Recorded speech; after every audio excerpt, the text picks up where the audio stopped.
తిరుమలలో అపచారం జరిగితే దాన్ని తప్పుపడుతూ సాక్ష్యాలతో సహా జర్నలిస్టులు ప్రశ్నిస్తే అది నేరమట. తిరుమల తిరుపతి దేవస్థానం ప్రతిష్టను దెబ్బతీశారని ఆరోపిస్తూ కేసులు పెడతారట. అసలు ఏపీలో ఏం జరుగుతోంది? లోకేష్ తయారు చేసిన రెడ్ బుక్ రాజ్యాంగ విష సంస్కృతికి అంతమే లేదా? గత వైఎస్ జగన్ ప్రభుత్వాన్ని ఇరికించాలనే కుట్రతో తిరుమల పవిత్ర లడ్డూను అడ్డం పెట్టుకుని చంద్రబాబు చేసిన ఆరోపణలను ఎలా చూడాలి? ఒక ముఖ్యమంత్రిగా బాధ్యతాయుతమైన పదవిలో ఉండి కూడా చంద్రబాబు చేసిన ఘనకార్యం కారణంగా ప్రపంచవ్యాప్తంగా టీటీడీ ప్రతిష్ట దెబ్బతింది. మరి దీనికి కూటమి సర్కార్ ఏం సమాధానం చెప్తుంది? పామును పెంచితే ఎంత ప్రమాదమో, రెడ్ బుక్ అంటూ రాజకీయ కక్ష సాధింపుల కోసం సొంత రాజ్యాంగాన్ని అమలు చేస్తే కూడా అంతే ప్రమాదమని రాజకీయ విశ్లేషకులు అభిప్రాయపడుతున్నారు. ఈ నేపథ్యంలో ఏపీలో విస్తరించిన రాక్షస పాలనపై ప్రముఖ జర్నలిస్ట్ కొమ్మినేని శ్రీనివాసరావు కామెంట్ ఇప్పుడు చూద్దాం. ఆంధ్రప్రదేశ్లో రెడ్ బుక్ రాజ్యాంగ విష సంస్కృతి అన్ని ప్రభుత్వ శాఖలు సంస్థల్లో పాకుతుండడం ప్రమాదకరంగా ఉంది. చివరికి ఆధ్యాత్మిక కేంద్రంగా భాసిల్లవలసిన తిరుమల తిరుపతి దేవస్థానంలో సైతం ఈ రెడ్ బుక్ ప్రవేశించడం శోచనీయం. పోనీ అది అందరి విషయంలో ఒకే రకంగా వర్తిస్తుందా అంటే అదేమీ లేదు. కేవలం తమకు వ్యతిరేకులని భావించే వారిపైనే రెడ్ బుక్ కుట్రలు సాగుతున్నాయి. పోలీస్ శాఖే ఈ రెడ్ బుక్ విషయంలో కీలకంగా ఉన్న తీరు ఆ శాఖకు అప్రదిష్ట తెచ్చిపెడుతోంది. చివరికి సొంత పోలీస్ అధికారులపై కూడా రెడ్ బుక్ అనండి ఇంకొకటనండి ప్రయోగించిన తీరు దేశంలోనే సరికొత్త విధానంగా కనిపిస్తుంది. తిరుమల తిరుపతి దేవస్థానం ఈ మధ్య కొందరు యూట్యూబ్ ఛానళ్ల నిర్వాహకులపై కేసులు పెట్టింది. దానికి కారణం ఏమిటాయా అంటే వారు టీటీడీ ప్రతిష్టను దెబ్బతీశారట, వారి మనోభావాలు గాయపడ్డాయట. ప్రభుత్వ సలహాదారుగా నియమితులైన ప్రవచనకర్త చాగంటి కోటేశ్వరరావు తిరుమల సందర్శించినప్పుడు ఆయనకు సరిగా ప్రోటోకాల్ ఇవ్వలేదని, ఆయన గౌరవానికి భంగం కలిగేలా అధికారులు వ్యవహరించారని ఈ యూట్యూబ్ ఛానళ్లలో కథనాలు వచ్చాయి. ఆ మాటకు వస్తే టీటీడీ చైర్మన్ అధీనంలోని శాటిలైట్ ఛానల్ ఎంత ఘోరంగా అసత్య కథనాలు ప్రసారం చేస్తుంటుందన్న అంశంపై అనేక మంది విమర్శలు చేస్తుంటారు. అయినా వాటిని వారు పట్టించుకోరు. ఎందుకంటే టీడీపీ భజంత్రి ఛానల్గా భజన చేయాలి కనుక, తద్వారా పదవులు ఇతర ప్రయోజనాలు పొందాలి కనుక అది వారి ఇష్టం. కానీ అందరూ అలాగే ఉండాలని అనుకోవడమే ఇక్కడ అభ్యంతరకరం. అసలు టీటీడీ ప్రతిష్ట ఎవరి వల్ల దెబ్బతింది?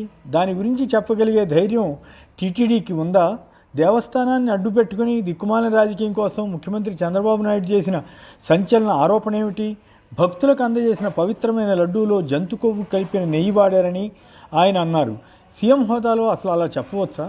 అందులో నిజం ఉంటే ఆధార సహితంగా మాట్లాడవలసిన ఆయన బాధ్యతారహితంగా ఆరోపణలు చేస్తే టీటీడీ పరువు కేవలం ఏపీలోనే కాదు, దేశంలోనే కాదు, ప్రపంచమంతా పోయిన సంగతి వాస్తవం కాదా?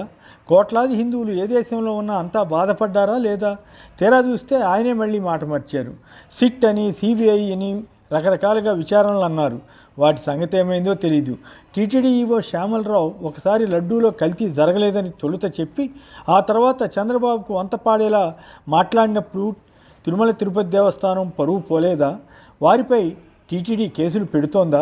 చంద్రబాబు తిరుమల లడ్డూపై అసత్య ఆరోపణలు చేయడమే దారుణం అనుకుంటే పవన్ కళ్యాణ్ మరో అడుగు ముందుకేసి సనాతని వేషం కట్టి అయోధ్యకు పంపిన లడ్డూల్లో సైతం కల్తీ నెయ్యి వాడారంటూ టీటీడీ పరువు మంటగలిపారు. తీరా చూస్తే అయోధ్యకు పంపిన లడ్డూలను బోర్డు సభ్యులు ఇద్దరు వ్యక్తిగతంగా పూర్తి స్వచ్ఛంగా ఉండే నెయ్యితో తయారు చేయించారని వెల్లడైంది. అంటే పవన్ తప్పుడు ఆరోపణ చేసినట్లే కదా. ఆయనపై కూడా టీటీడీ కేసు పెట్టలేదు. ఎందుకంటే ఆయన ప్రస్తుతం ఉప ముఖ్యమంత్రి కనుక. వైకుంఠ ఏకాదశి సందర్భంగా ఉత్తర ద్వార దర్శనం టికెట్ల కోసం వెళ్లిన భక్తులు తొక్కిసలాటికి గురై 6 మరణిస్తే టీటీడీకి మచ్చరాలేదట. దీనికి సంబంధించిన అధికారులపై తూతూ మంత్రంగా చర్యలు తీసుకుని ముఖ్యమైన అధికారుల జోలికి వెళ్లనేలేదు. టీటీడీ చైర్మన్ బీఆర్ నాయుడు తొలుత క్షమాపణ చెప్పడానికి కూడా మొరాయించారు. ఆ తర్వాత పవన్ కళ్యాణ్ ఒత్తిడితో క్షమాపణతో సరిపెట్టుకున్నారే. తను చైర్మన్గా ఉన్నప్పుడు ఇది జరిగింది కనుక నైతికంగా బాధ్యత వహిస్తూ రాజీనామా చేస్తానని మాత్రం ప్రకటించలేదు. నిజంగా టీటీడీ ప్రతిష్ట దారుణంగా దెబ్బతీసిన వారిపై ఎలాంటి చర్యలు లేవు, కానీ యూట్యూబ్ ఛానల్ నిర్వాహకులపై మాత్రం కేసులు పెట్టేశారట. నిజంగానే వారు పొరపాటు మాట్లాడి ఉంటే ఖండన ఇచ్చి అదే స్థాయిలో వార్తలు ప్రసారం చేయాలని కోరి ఉంటే సరిపోయేది. కానీ అలా కాకుండా కేసులు పెట్టారంటే అది కక్ష కాక మరేమిటి? టీటీడీలో సైతం రెడ్ బుక్ పాలన కాక ఇంకేమిటి? అందుకే వైసీపీ నేతలు ఈ రెడ్ బుక్ను పిచ్చి కుక్కలతో పోల్చి అవి ఎవరి మీద ఎప్పుడు పడతాయో తెలియని పరిస్థితి ఏర్పడిందని విమర్శిస్తున్నారు. టీటీడీలోనే కాదు, వైసీపీ నేతలు అనేక మందిపై రెడ్ బుక్ పేరుతో కేసులు పెట్టి వేధిస్తున్నారు. తాజాగా మాజీ మంత్రి పెద్దిరెడ్డి రామచంద్రారెడ్డి అటవీ భూముల ఆక్రమణ అంటూ ఓ కథ సృష్టించి ఏదోలా కేసు పెట్టాలని చూస్తున్నారు. రామచంద్రారెడ్డి ఆయన కుమారుడు మిథున్ రెడ్డిలు ఇచ్చిన వివరణ చూస్తే అది ఎప్పుడో 25 ఏళ్ల క్రితం కొన్న భూములట.